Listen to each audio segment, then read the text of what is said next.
በርካታ የፖለቲካ ተንታኞች የፕሬዝዳንቱን ድብቅ ፍላጎት የሚያንጸባርቅ ብለው ከሚያቀርቡት መከራከሪያ መሃል አንዱ የአዲሱን ከተማ የግንባታ ፕሮጀክት እንዲከውን ፍቃድ ያገኘው ተቋራጭ የከተማ ግንባታ ካምፓኒ በመባል የሚታወቀው የግብጽ መከላከያ ንብረት የሆነው ድርጅት መሆኑና ድርጅቱ የግንባታ ፕሮጀክቱን 51 በመቶ እንዲወስድና ከዛም የሚገኘውን ጥቅም እንዲወስድ የመደረጉ ጉዳይ ነው። ይህ መከላከያ ድርጅት የከተማ ግንባታ ፕሮጀክቱን 51 በመቶ ከወሰደ በኋላ ቀደም ሲል የነበረውን የከተማዋን ፕላን በመቀየር በከተማው የዜጎች የመኖሪያ አካባቢዎች ከመንግስታዊ ተቋማትና ከመከላከያው መገኛዎች ፍጹም የተለዩ እንዲሆኑ አድርጓል። ይህ ድርጊትም ከተማዋ አሁን የምትገነባው ከተማዋ ለዜጎች የመኖሪያ ቦታ እንድትሆን የታቀደ ነው ወይ ብለው እንዲጠይቁ አስገድዷቸዋል። በመከላከያ ተቋራጩ በተደረገው የከተማዋ ፕላን ለውጥ መሰረት የመከላከያውም ሆነ የሁለቱ ምክር ቤት ጽሕፈት ቤቶችና የእዝ ካምፖች እንዲሁም ሁሉም መንግስታዊ ተቋማት ሲቪል ዜጎች ይከትሙበታል ተብሎ ከታቀደው አካባቢ ተነጥለው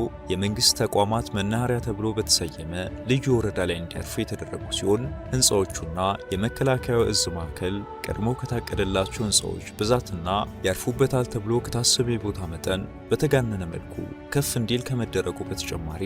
የስነ ህንፃ ጠበብት በሰጡት አስተያየት የህንፃዎቹ ዲዛይን ምክንያትም ሆነ ዓላማ ቢስ የሚመስሉና ከዚህ ቀደም በከተማ ግንባታ ታሪክ ታይቶ በማይታወቅ መልኩ አስቂኝ ዲዛይንን ከግዝፈት ጋር አጣምሮ የያዙ ናቸው ይላሉ።